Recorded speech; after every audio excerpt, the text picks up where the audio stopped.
Our FABLE products are are a good source of protein, but they're also very high in fiber. And they're low waste, aren't they? They Because certainly are you're low not waste. using those caps that we see right here. You're using the stems, right? We are. We're actually trying to create a very environmentally friendly product. So most people will want the cap of the mushroom, the shiitake mushroom. We're taking the stems and processing them in a very, very minor way, so very mildly processed. A number of small ingredients we add to it are all natural food ingredients that then make this product very, very wholesome and easy to cook with. So what we specialise in is bubbles on drinks and also bubbles on food. So as well as looking great, these bubbles are actually filled with flavoured aroma. So they're actually enhancing the flavour profile of the drink or the food that you're serving it on. I do like this. Yeah, so just dip the Dip. bubble in. I dipped it. And then you want to hold it just above the liquid at an angle and pull the trigger. And as the bubble goes, pull upwards. Not bad. That's a good first bubble. Well done.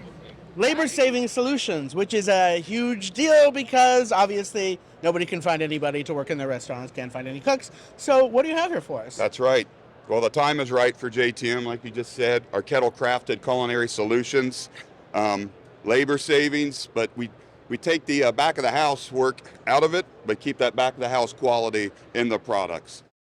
This is the Almathea, and I'd like to make a little shout out to the Judgment of Princeton, because this is the wine that competed 10 years ago in the Judgment of Princeton and fared very well against California wines. Now tell us more about the Judgment of Princeton. This was a Princeton, California drink-off? It was. So inspired by the Judgment of Paris, we did a double-blind tasting with New Jersey wines, California wines led by George Tabor, who was also involved in the Judgment of Paris. And the Judgment of Paris, if people don't know, was when California wines outscored French wines. That's right. So we have a lot of American pride here, and we're at the show toasting to the Judgment of Princeton. To the Judgment of Princeton. Cheers. I'm getting a little drunk. All right, Brett, so we survived. We are at the National Restaurant Association show, and it's the last day. So, whoa, and it was a 42-day event, right? I thought it was 43 days. I lost track. I'm tired, Marlon. I'm tired too. I am sleepy.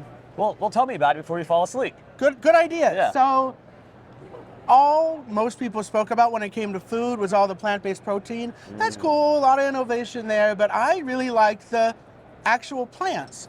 Like I'm wearing this nice little herb from Fresh Origins. It's edible? It's all edible, Okay. yeah, and delicious. You can go there and they're like, here are 2 herbs you put together, you put it in your mouth, tastes like an oyster.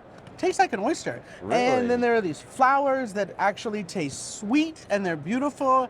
I ate an entire hibiscus flower because it turns out that the bottom part, the green part, is kind of chewy. That's the most flavorful. And then one of my favorite non-meat solutions was actually fungus-based protein. It was shiitake mushroom stems that are mixed with some oil, a little tapioca flour, salt and pepper, that's it. And then you stir it up, put in some barbecue sauce, delicious. And that was from a company that was from out of the country? No, Is that they're correct? local. They're local? Yeah. Oh, okay, I must have misheard them because I think I was there with you. Yes. Yeah, no, they're local. Okay. In fact, nope, I'm not gonna say where they're based because I don't know. All right, well, that's fair. So what else? What was the most innovative thing you've seen maybe outside of food? I know you're the food guy, but I'm curious to hear if you've seen some other cool things besides food. Yes, there is now a subscription knife service from Mundial, where, so they give you a knife sharpener machine, and then they give you the knives, and you pay each time the knife is sharpened.